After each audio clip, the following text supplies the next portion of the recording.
Good morning and welcome to Face the Nation. It's quiet here in Washington, but that is not the case in other parts of the world. Overnight, we've seen the worst flare-up in violence between Israel and Hamas in months. Hamas fired hundreds of rockets into Israel, which responded with what Prime Minister Netanyahu called massive airstrikes in Gaza. Meanwhile, North Korea tested what appear to be short-range missiles as President Trump's diplomatic outreach stalls. Kim Jong-un personally oversaw that launch.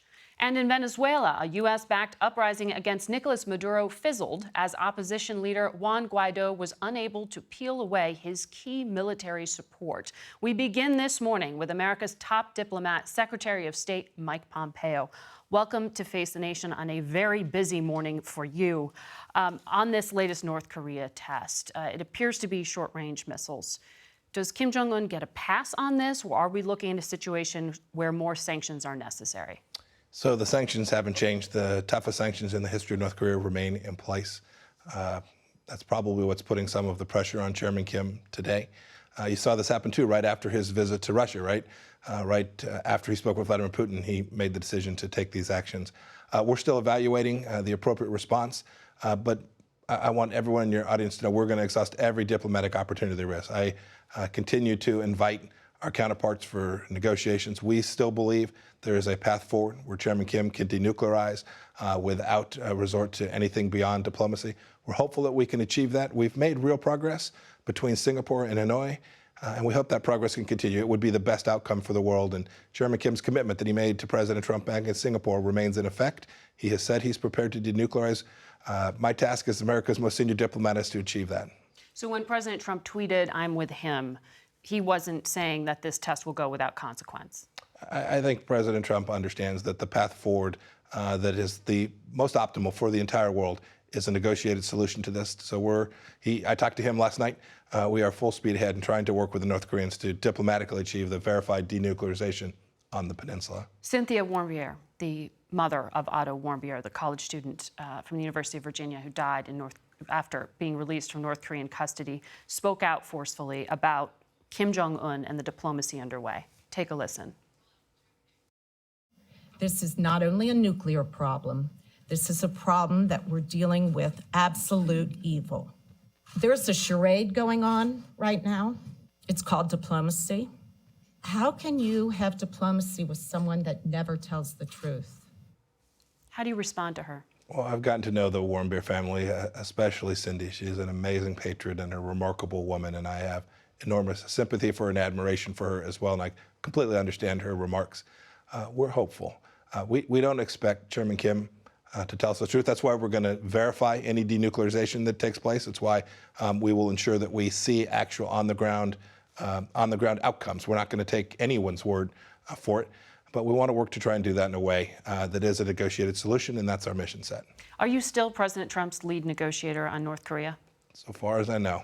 The North Koreans have said that they objected to negotiating with you personally. The North Koreans don't get to choose our negotiator. We don't get to choose theirs. Each of these two leaders is also very personally committed to this effort. They've both shown great effort to try and achieve this outcome. I'm working to support those two leaders so that we can get the outcome that the world deserves. I want to ask you about China. Chinese officials are headed here to Washington for trade talks. We heard from a Pentagon official on Friday a pretty stark description of what is underway right now in China. He said that there are 3 million Muslims being rounded up into concentration camps in China. Why hasn't the administration taken any kind of action or sanction against Beijing for this? Oh, goodness. President Trump has pushed back against China in a way that no previous president had. They had given the Chinese a free pass in every dimension. President Trump is now pushing back on the enormous trade abuses. You've seen me personally speak out about the same situation that you're describing. This number, certainly up to 1 million people held in re-education camps.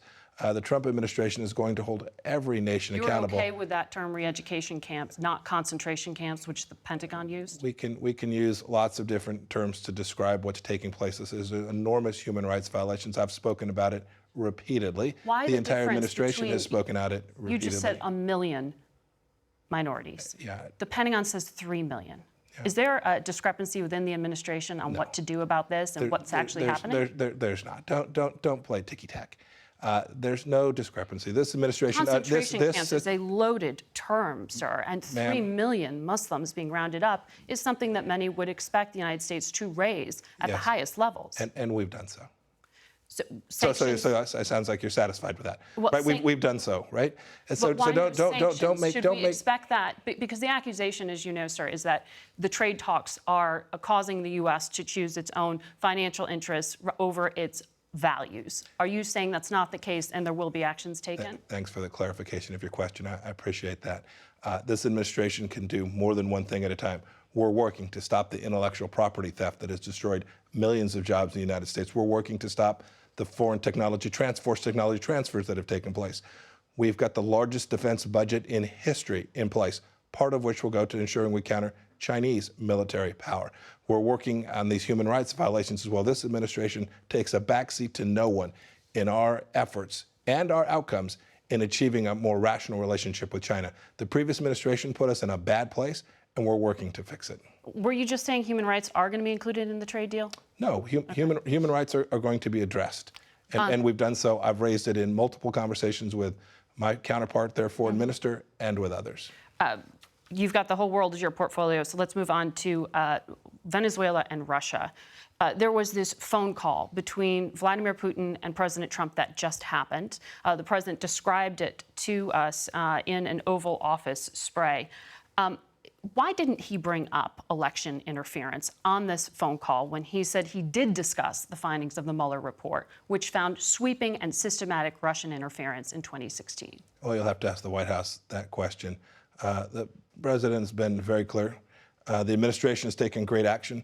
I wish the previous one had stopped the election interference that took place in 2016. They failed to do so.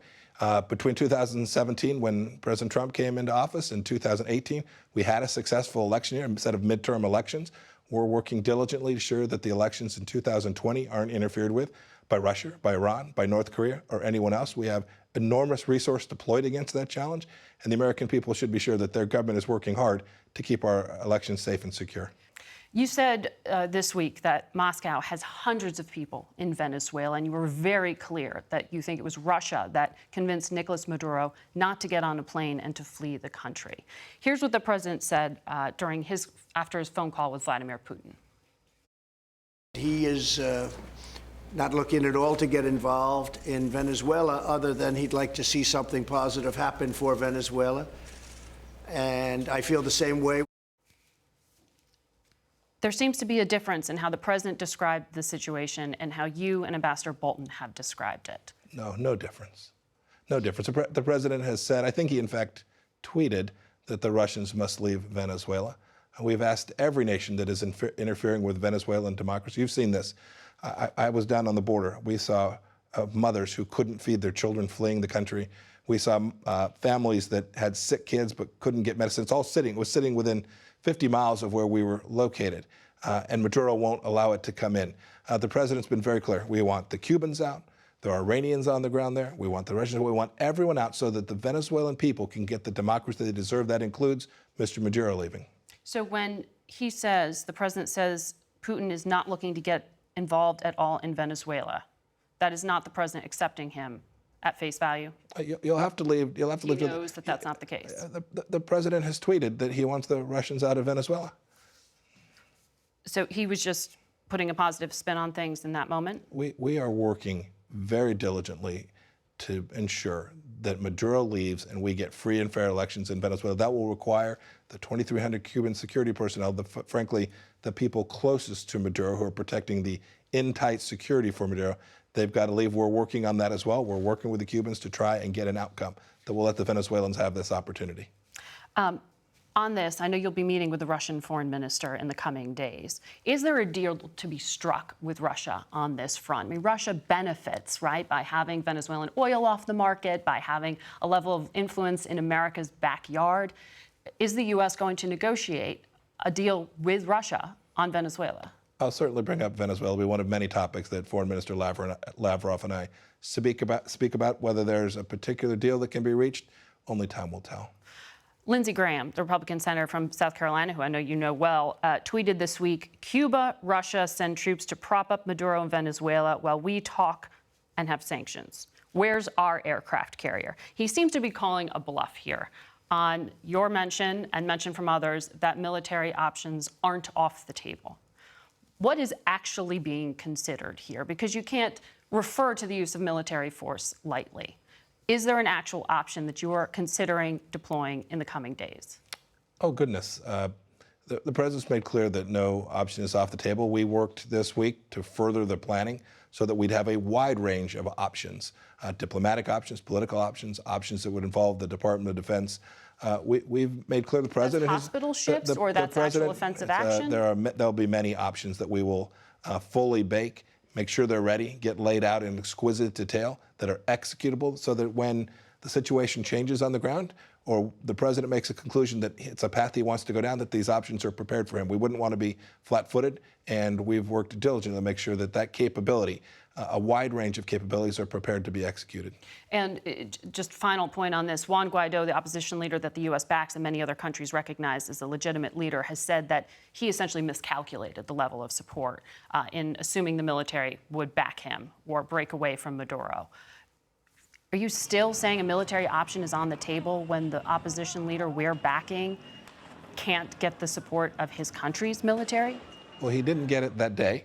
Although the senior intelligence official left, it's not the case that military haven't left. There have been lots of Venezuelan military that have departed. But let's make that successful. Not yet. We're not there yet. We won't be successful till the day that we are, and we are determined to see that the Venezuelan people have their democracy restored, as are 54 other nations, including most every nation in the region. They understand that 3 million refugees, 3 million migrants that have departed Venezuela, another 2 million this year, is unacceptable for their region.